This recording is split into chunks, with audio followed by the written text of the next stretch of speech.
The move by the United States to legalize Israeli settlements in the West Bank is a blatant disregard for international laws and multiple United Nations resolutions. Prime Minister Tun Dr. Mahathir Mohamad slammed the move as absurd and which amounts to land grab.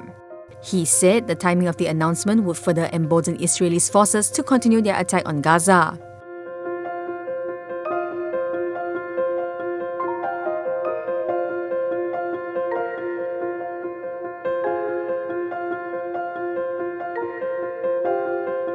Dr. Mahathir was commenting on the announcement by US Secretary of State Mike Pompeo, who said that the Trump administration did not view the Israeli settlements in the West Bank as illegal.